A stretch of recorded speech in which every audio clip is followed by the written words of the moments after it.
sudah ditentukan oleh Allah Subhanahu wa taala. Bahkan dalam surat At-Taubah dijelaskan innal musyrikuuna najasun fala yaqrabul masjidil haram. Orang-orang kafir najis, tidak boleh mendekati tanah haram. Ini secara maknawi Bapak Ibu. Bukan berarti najis nanti ibu ketemu orang kafir salaman langsung cuci tangan, bukan. Ini secara maknawi, secara artinya saja. Inilah Bapak Ibu keistimewaan tanah haram. Kalau kemarin kita sholat 5 waktu tinggal dikalikan. Jadi Bapak Ibu berpikir, saya berangkat umroh dengan menghabiskan uang 25 juta ongkos umrohnya plus oleh-olehnya 50 juta misalnya. Bapak Ibu jangan berpikir ke sana.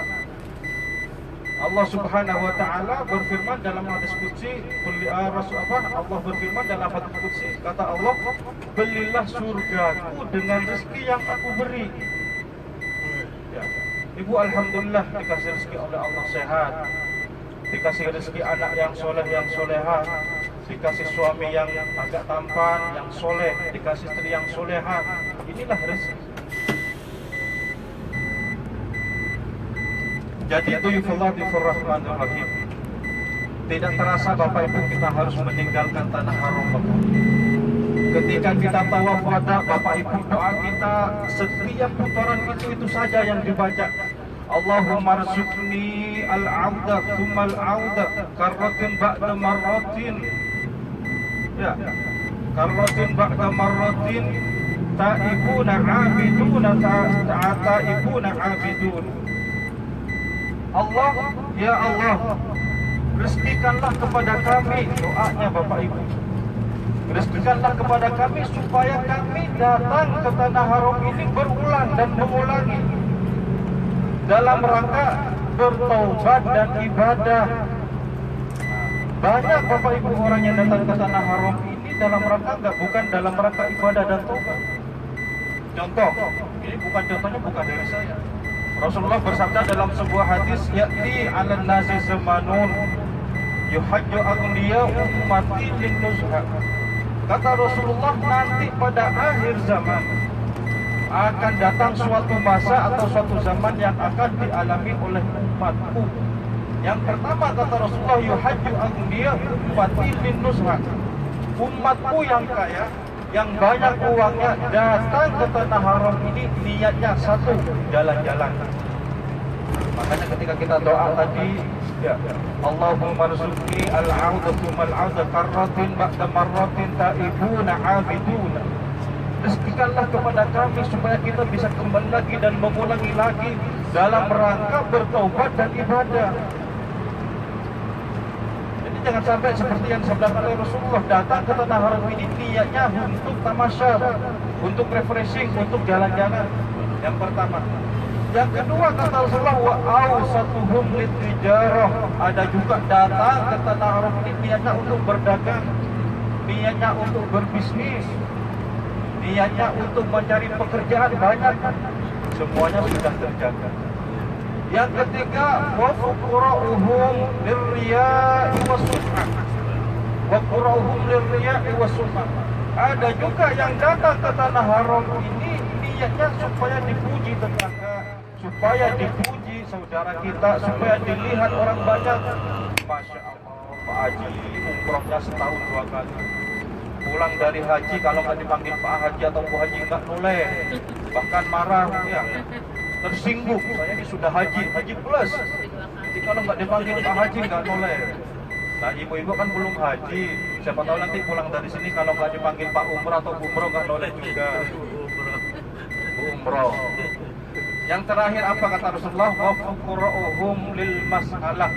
Yang miskin pun kata Rasulullah datang berlomba-lomba ke tanah haram ini niatnya untuk meminta-minta atau mengemis. Ada nggak contohnya? Banyak.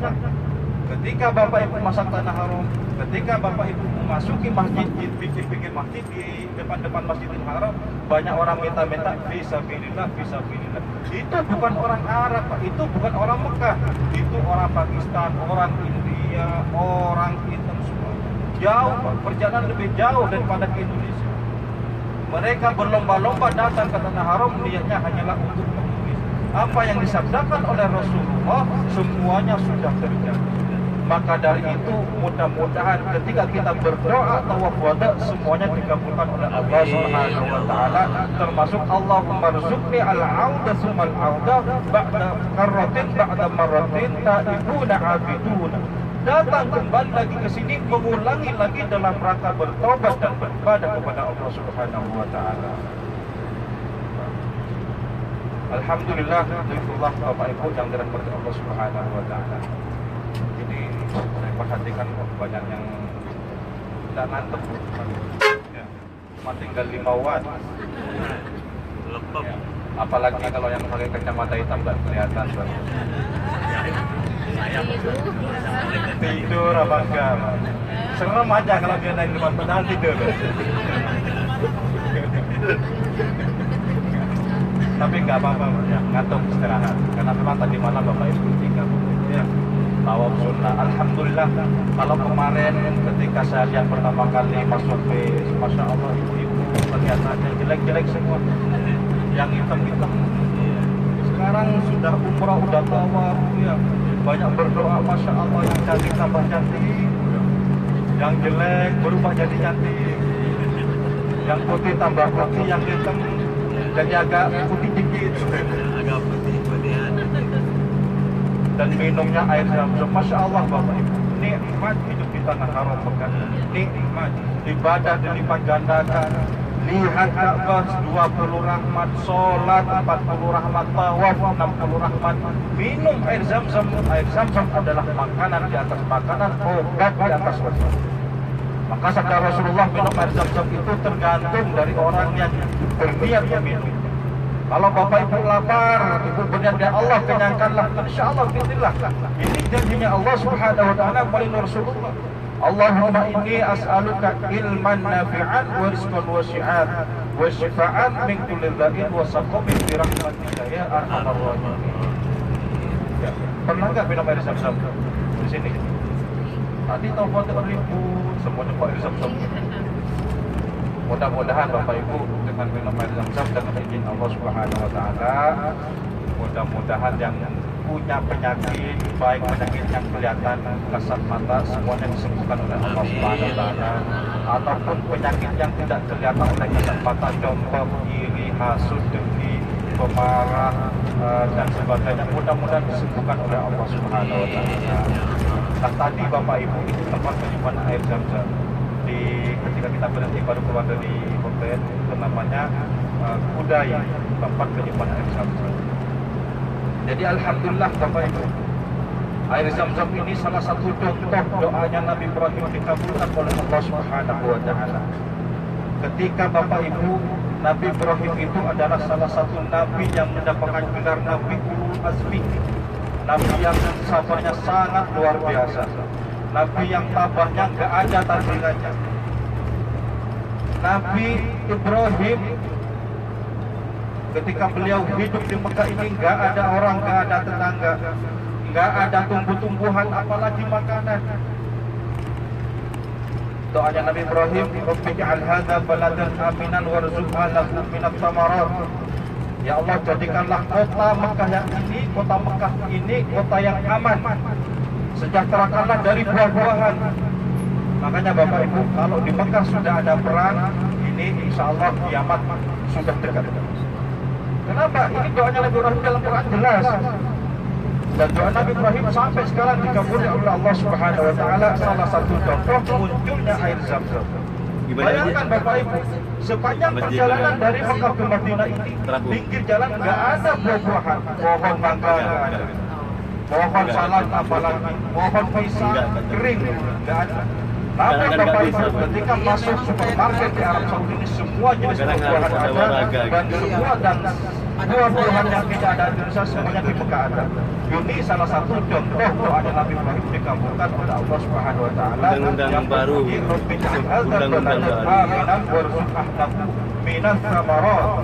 Berikanlah dari buah-buahan, kata Nabi Ibrahim. Nah, nanti ketika kita sampai Madinah, apa doanya Nabi kita Muhammad Sallallahu Alaihi Wasallam? Rasulullah meminta kepada Allah agar kota Madinah, kota yang akan ziarahi, diberkahi 2 kali lipat oleh Allah Subhanahu Wa Taala daripada kota Mekah. Nah, mudah-mudahan kedatangan kita disambut baik oleh beliau, salam kita dijawab oleh Rasulullah Sallallahu Alaihi Wasallam. Tuyufullah Rahim, Bapak Ibu yang dirahmati Allah Subhanahu Wa Taala. Tidak ada harapan lagi Bapak Ibu.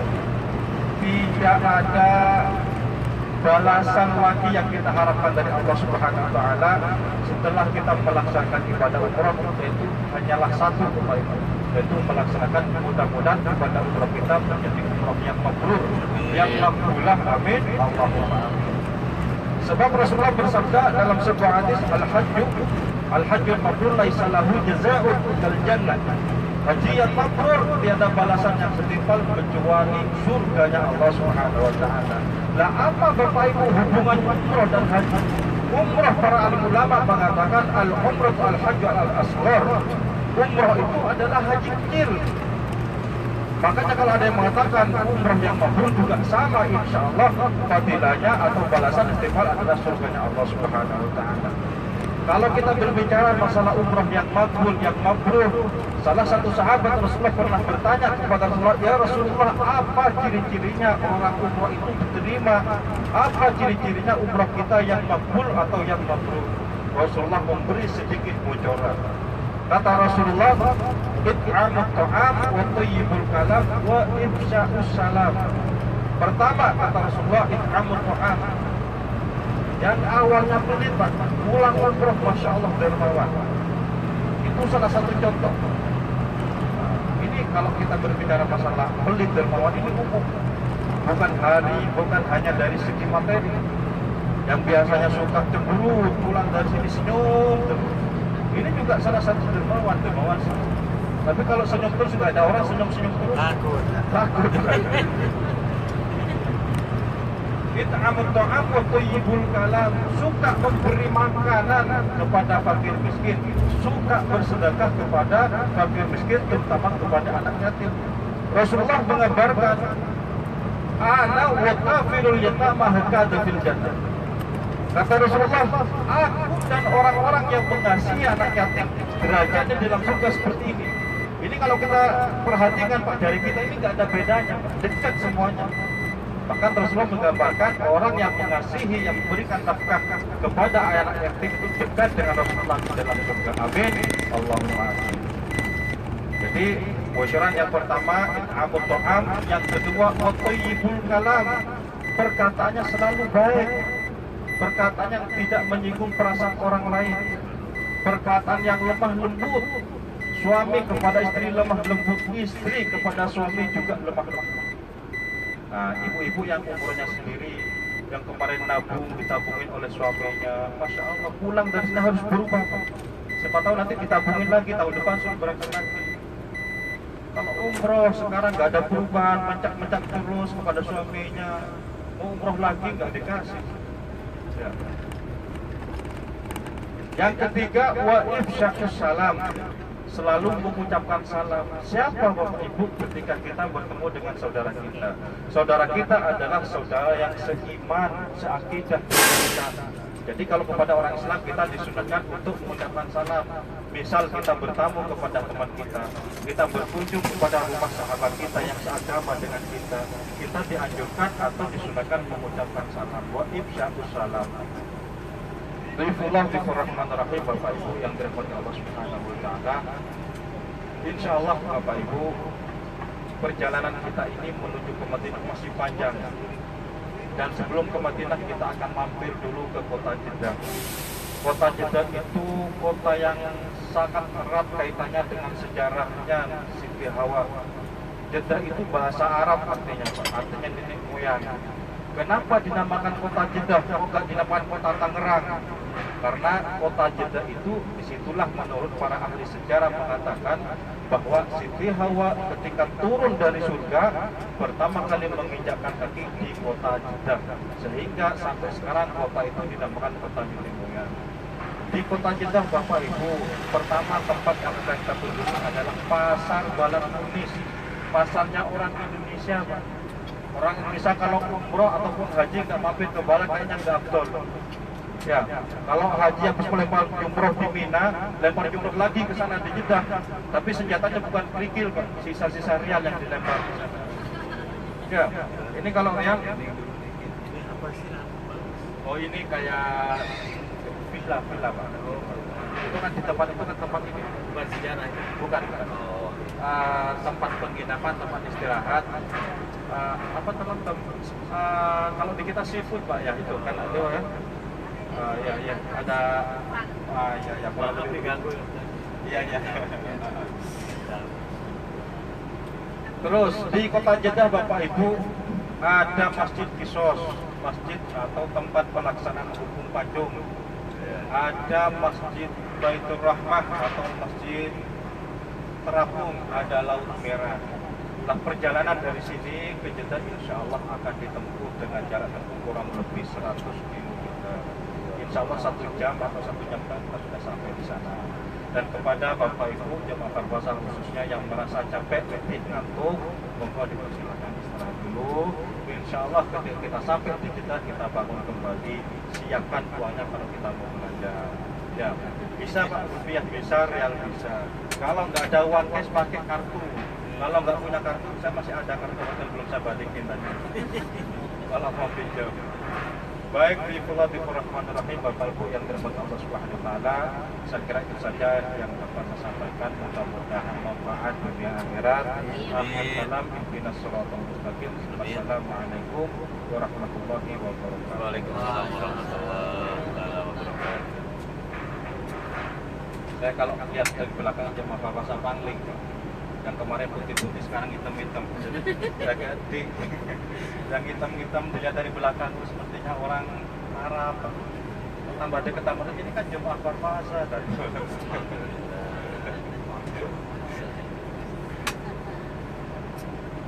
Tapi udah alhamdulillah udah makan siang semua, Pak ya. Tinggal makan malam juga sudah. Belum.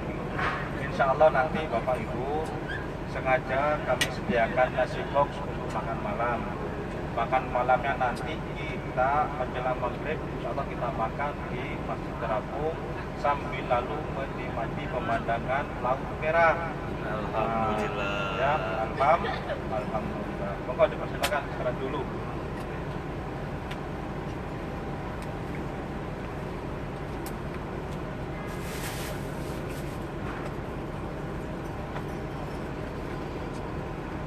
Pan Mas Uruf.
جبير كيف حالك؟ شوف فين الفندق بالذات جبير؟